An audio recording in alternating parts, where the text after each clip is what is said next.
I actually miss the days of Blockbuster Video. Oh man, I used to go down there and they had all the movies that you could just pick out. And it's just, I feel bad my kids will never really experience that. Everything nowadays is all technology, everything is all the internet. And, back in the days we had Tower Records.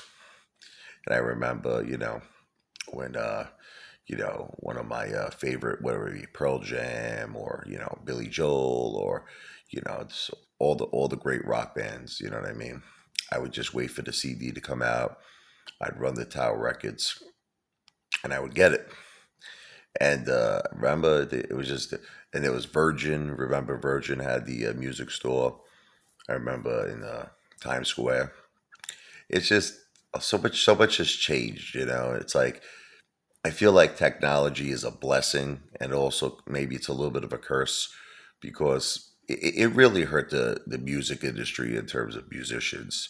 It's very hard for a musician nowadays to become like really, really successful financially.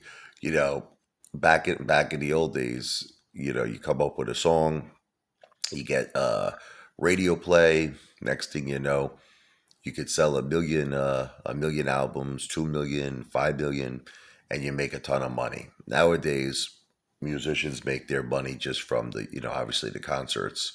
Obviously, the coronavirus made it even harder. But it's technology is good because it's given me an opportunity to have a platform. It's given me an opportunity to have a voice. Whereas obviously, if YouTube didn't exist, I wouldn't have this opportunity. So I can't complain. But I do miss like the old days. Like if I was a musician in Billy Joel's time, like he was born in '49. He was around in the greatest music eras, in my opinion. The '60s, the '70s, the '80s, the '90s. To me, is like the greatest music. You know, I'm not saying anything bad. Listen, hey, I'm from Brooklyn. What do you think? I love some rap music and some hip hop. Biggie Smalls, I think, was the best that ever lived in terms of rap. And Tupac, and I love Snoop Dogg. You know what I mean? Dr. Dre. So I'm into some rap and hip hop, but obviously being a piano player, I'm more into, guys like Billy Joel, Elton John. That's how I grew up.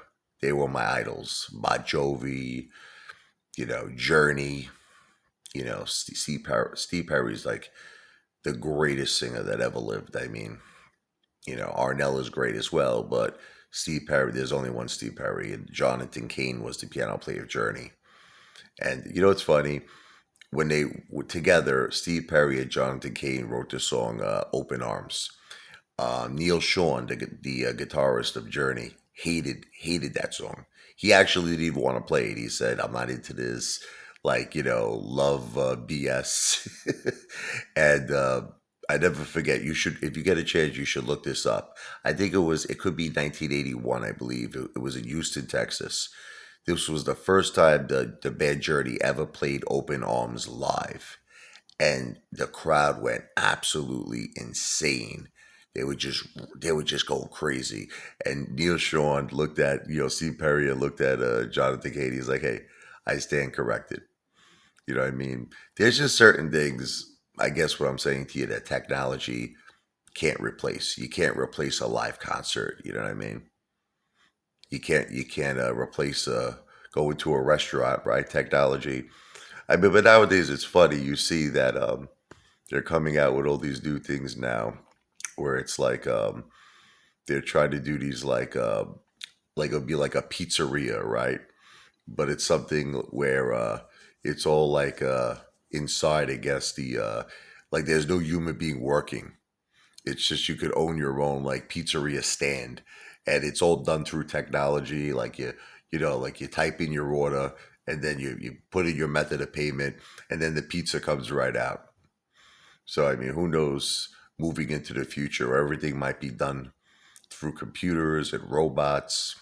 It's like Elon Musk said, he goes that he feels that one day it's almost like communism. He was like, the world's going to be forced to give everyone a set salary because, AI, artificial intelligence, is going to take over the world. So I guess what I'm trying to say, technology, is great, and definitely appreciative of having my own platform on YouTube. But it might get to a point where technology takes over the whole world, in the sense where human beings won't even have an opportunity to work anymore. It'll all be run by the computers. It'd be like the movie The Terminator, Arnold Schwarzenegger, Skynet, right? Like Lou, Skynet. Skynet's too powerful. He may be right.